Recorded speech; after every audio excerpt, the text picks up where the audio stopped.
This may seem like a strange thing to do, sitting here on the floor holding a notepad up to my face, trying to get your attention on YouTube, but the notepad adds production value and your attention is expensive. I'm 37 years old and I'm making a video game. I'm making it the dumb way.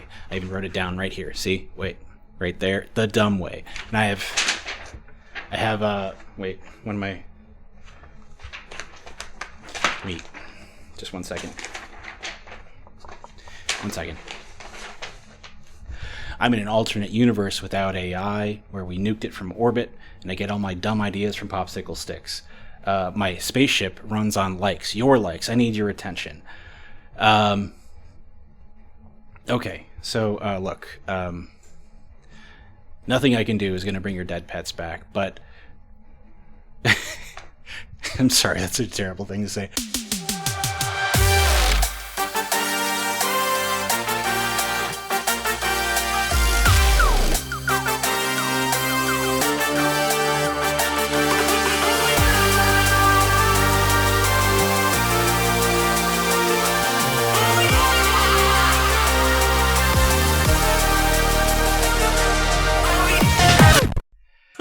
So this is actually not the video game that I'm talking about. This is another dumb video game that I started working on that I actually stopped working on, that I'm no longer working on. It shouldn't even be in this video. It's stupid. Also, I hope you like this graphic that I made. This is my anthropomorphic icon. This is my animal, my anthropomorphic animal that's going to represent me for the rest of the entire series, or at least maybe just this frame. Who knows? Okay. So let's get to the real game, the actual real game, from when I started recording video anyway.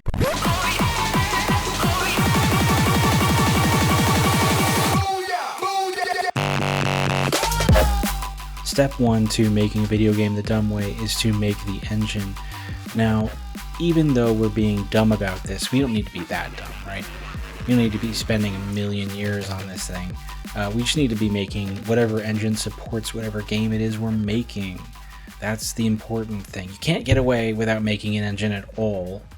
So the smart way to make an engine the dumb way is to basically think, what's the next feature I want in my game? And then add it.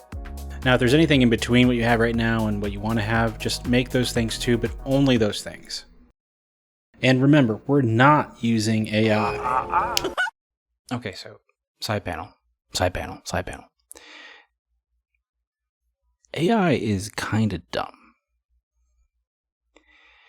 And it's not because I think it's bad at coding. I think it's actually pretty good at coding. It goes real fast. It's because it makes people sad, right? The more you work with it, the more sad it makes you.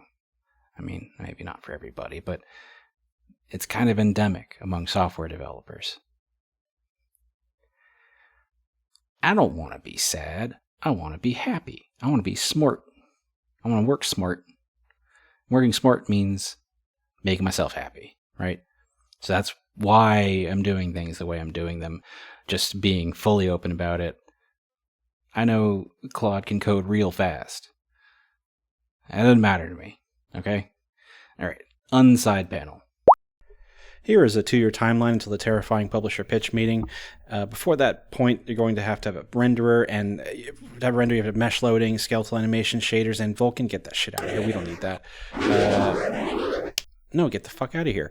Okay, we want Raylib, because Raylib's easy, right? Oh, fuck. God damn it. Oh, shit. I went with Vulkan. God. Today is March 23rd, 2026, and we want to get meshes rendering in this engine if we want to meet that 2-year deadline.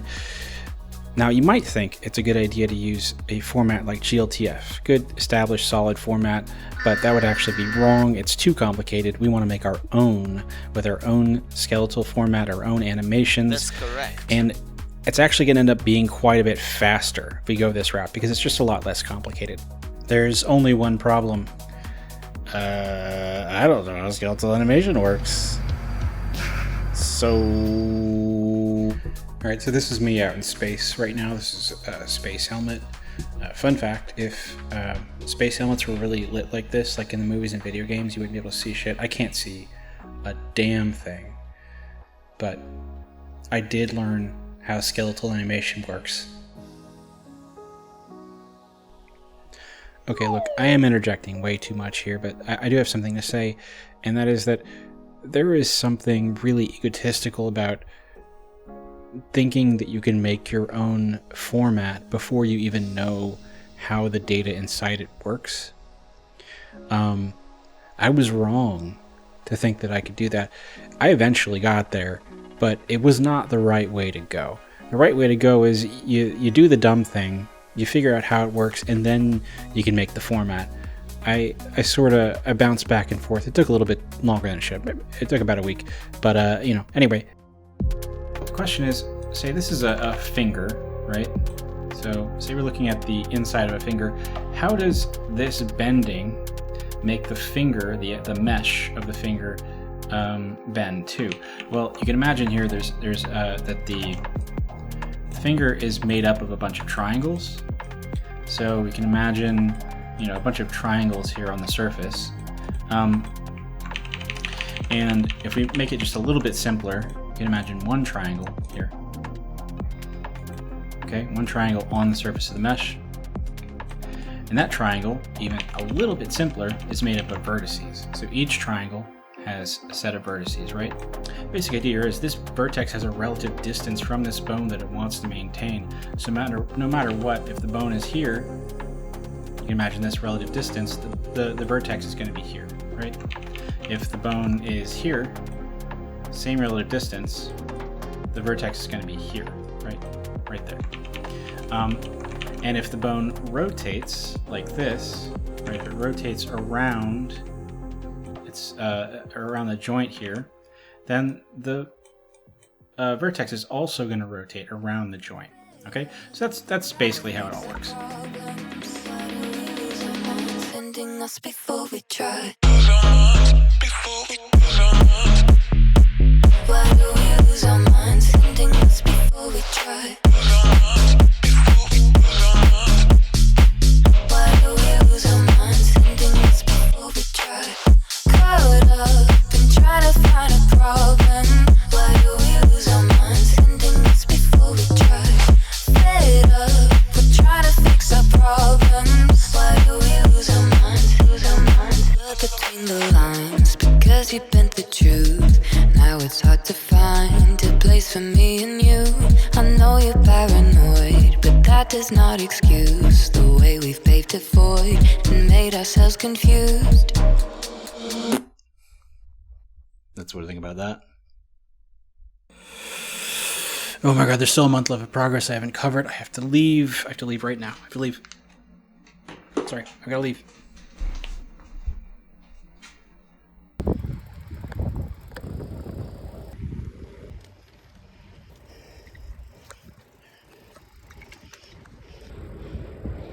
It's a little bit gray out here. Yeah, I feel lucky. Even though I'm not getting paid to do anything right now, I actually feel pretty lucky because I get to do this right now, which is, I mean, again, it's pretty great, but this is nice. Now on my way back here, and look up there. Beautiful blue sky through the clouds. And it kind of looks like a face. Whoa, look at that. That's totally a face. I see the two eyes, the nose, and the mouth. Well, anyway.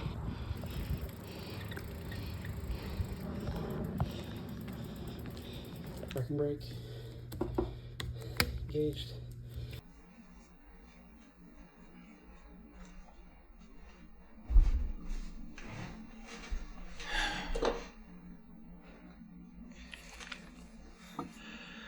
Okay, let's fucking do it. All the work in the remaining month can be crammed in 3 categories. That's yo-yo and physics, developer GUI, and other stuff. Starting with yo-yo and physics, basically, I decided to go ahead and make a yo-yo because I want the main character having a yo-yo attack. Probably a lot of yo-yo attacks. Maybe a hat like in Super Mario. Here's the yo-yo moving around. It's not very good. At this point, I think it's pretty good. I actually copied the movement from Rocket League. You can see the drifting there. The collisions need work. It needs to have more interesting collisions, but okay. Next step is developer GUI. You can select stuff. The stuff flashes.